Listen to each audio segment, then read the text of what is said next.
What's going on, everyone? So, last night we saw the Los Angeles Lakers start Luka Doncic, Gabe Vincent, Austin Reeves, Rui Hachimura, and DeAndre Ayton. One of the big questions is, what is going to be the Lakers' starting five, especially without LeBron? All offseason, the question's been the starting five. You remove LeBron, it's like, okay, well, now definitely what is the starting five? And you can make an argument for several guys, right? Jake LaRavia, Marcus Smart, Jared Vanderbilt, Gabe Vincent, who actually got the nod. Well, JJ Redick said pregame yesterday that the same starters for that dress rehearsal against the Kings would also be the same starters against the Golden State Warriors on opening night. Lakers take on the Warriors opening night, Tuesday, the 21st. Excited. Got to get that first win. Set the tone on the season properly. Go out there, get that W, and, kind of build on that momentum from there forward. Marcus Smart, Jared Vanderbilt, two guys that I probably would lean towards over a Gabe Vincent. Like, Jared Vanderbilt looked every bit like 2023 Jared Vanderbilt all preseason. Didn't really, that last game, played 14 minutes. Also, again, he suffered that injury, so I would guess JJ Redick was probably like, hey, don't hurt yourself. Just go out there, just get some cardio, get some reps. Right? Because even like some of the dirty work things, like it wasn't even so much that he wasn't covering as much ground as he usually does. Even just like the dirty work plays, like him chasing down loose balls and, getting into the traffic and trying to rebound and stuff. He wasn't even doing some of those things. So I think that means, because Jared Vanderbilt's not really that guy that's just like, oh, I'm just not going to, put in the effort. Right? Like, I think it was JJ Redick going like, hey, dude, don't get crazy. Don't get carried away. And then Marcus Smart, I mean, that dude was unbelievable on both sides of the basketball. He was great offensively, defensively. I mean, he's just that savvy old guy, give you that Alex Caruso, Lou Dort type of play where he's just going to impact the game in so many different ways. I mean, he's diving for loose balls and doing belly flops to get basketballs in preseason. Like, what do you think he's going to do all regular season? The thing about Marcus Smart is just health. Can he stay healthy? If he can stay healthy, that would be huge. And then it brings in Gabe Vincent. Right? So Jake LaRavia, I think you can make an argument outside of Gabe Vincent, has probably been our best two-way guy, like 3-and-D guy. He's had his games where he struggled in both areas, but you've seen him have success in both areas as well. Problem is, Lakers just have so many, one-dimensional guys. So, Jake LaRavia being your best two-way guy doesn't, it says a lot about the rest of this roster, right? And Lakers still clearly need athleticism, defense out on the perimeter, right? And, two-way capability. It's been apparent, still is apparent, and kind of the biggest thing. But Gabe Vincent, him as the start, does it make sense? Right? Because, again, I think you can make an argument for three other guys, Marcus Smart, Jared Vanderbilt, and Jake LaRavia, and there were literal reports that those three guys were the only ones being considered. But then Gabe Vincent returned, and he stepped on the scene. And the guy has been absolutely in fuego, right? It's not my preferred option. It's not personally what I would have probably done. However, I do understand it, and I don't hate it. Especially against the Warriors, and we'll talk about both sides here in a moment. Gabe Vincent has been absolutely balling on both sides of the basketball, but he's shooting the ball exceptionally well. He has been so good in preseason for the Lakers that, if we get that, that could be game-changing, right? Talk about a serious X factor. If he's shooting the ball as well as he's been shooting it and then playing the defense, doing all those other things, right? Like, you weren't even accounting. It's like, dude, can he just give us like 6 points and play some defense and be a rotation guy? To like, now he might be averaging double figures and be our starter because he's playing that well, right? Like, you have Jared Vanderbilt, again, just dealt with that injury. Do you really want to kind of throw him into the fire, kind of slowly build him back up, right? You don't want him to get hurt so early in the season. Again, you haven't even played your first real game. Marcus Smart is just getting back into the swing of things. So again, same thing. Do you really want to throw Marcus Smart into the fire immediately? Or do you want to kind of slowly build him up? Right? Do you want him to kind of trickle in and get his spot minutes and stuff like that. So you look at Jared Vanderbilt, Marcus Smart, and it's like, okay, let's ease those two into things. Gabe Vincent, he's healthy, he's ready to go, and he's playing fantastic.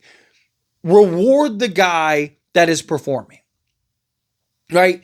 He's playing so good, it would almost be silly not to start him, at least for now, at least just to get a look, right? It's so early in this, you're talking about game one.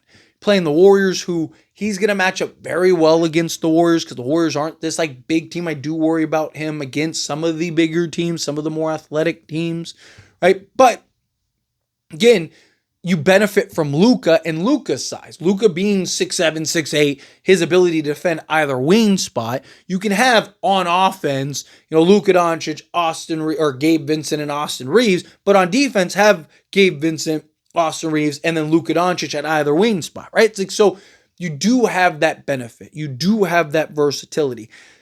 I'd still probably go with like a Jared. Like, I'd almost argue take Rui out of the lineup, but then Rui's been so good, right? He's shooting the ball so well. He's been so good offensively, but like, do you need the defense more? And if Gabe Vincent is shooting the ball and continues to shoot as well as he has, it's just, again, it's kind of like, who have been the hot hands all preseason? Gabe Vincent and Rui Hachimura. So it's like, why wouldn't you go with those two?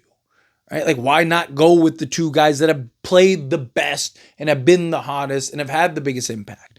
Also, this could raise Gabe Vincent's value for the Lakers. So if a trade comes along and they really do need that starting wing, they can now go and like, hey, Gabe Vincent's been that great. Or if he's just that good, maybe that makes other guys expendable.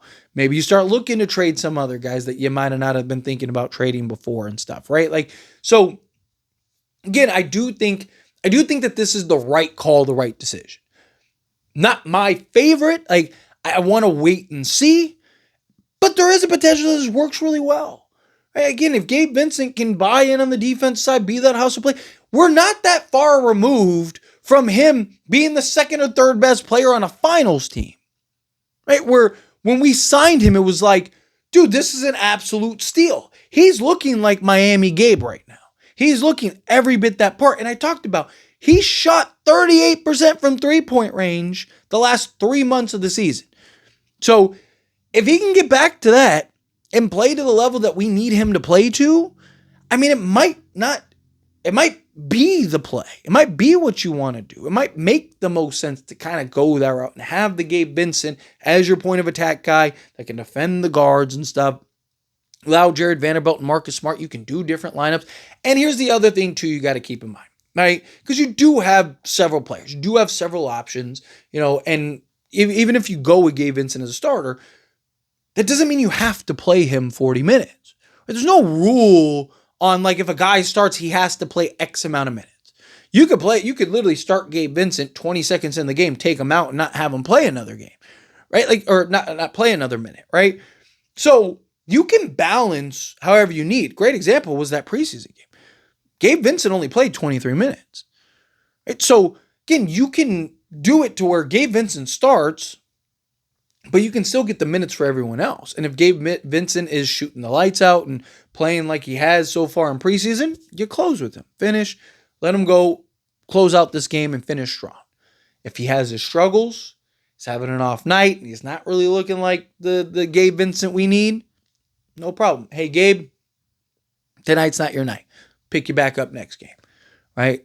And then if, again, kind of let things rise to the top. I've talked about it, right? Like, right now, Gabe Vincent, like, who have been your two best players? Because, again, Luka, Austin Reeves, and DeAndre Ayton, those three guys are starting. So now it's just who are the other two guys? Well, who have been your two best players in preseason? Not name those three guys. Rui Hachimura and Gabe Vincent, right? So Rui Hachimura and Gabe Vincent, okay, well, you look at Luka's size, it's like, okay, well, Luka can defend either wing spot, so why not go with Marcus Smart? Right? Like, again, I get it. I think it makes sense. I think that this is something that I don't blame JJ at all for doing. And it's something you can always change. It's something you can always make the adjustment on. If it's not looking right or it's not working out or whatever, okay, maybe you do take out Rui and throw in a Jared Vanderbilt, right? Or, maybe you take out Gabe Vincent and throw in a Jared Vanderbilt or a Marcus Smart or whatever, right? Like you can make the adjustments accordingly. Or like I said, Marcus Smart or Gabe Vincent, if he's struggling or he's just not quite there, okay, let's throw in Marcus Smart and see how he looks. Right? Because again, there's no rule that you have to play. Oh, that's it. We have to play Gabe Vincent 40 minutes. Like, no, there's no rule that you have to do that. So you can, again, make the adjustments and do the change, do all the things that you need to accordingly. Follow what you need to follow.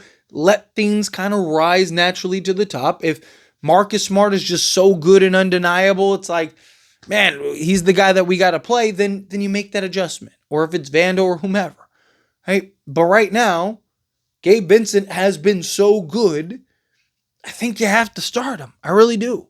I think there is a genuine argument for it. I don't hate it at all. Right? Again, I'd probably still go with Jared Vanderbilt, assuming he's 100% and it's not, he's not being affected by that injury. Probably still go with Jared Vanderbilt personally just because of how much ground he covers. But I don't hate this at all. Anyway, as always, this is a discussion. Pass question you. Let me know your thoughts and opinions down in the comments. That being said, if you haven't liked this video, hit that like button. Helps me a lot. As we enjoy these types of videos. Truly appreciate it. Not subscribe channel. Hit that subscribe button. Turn on the bell notifications. Appreciate y'all. See you in the next one.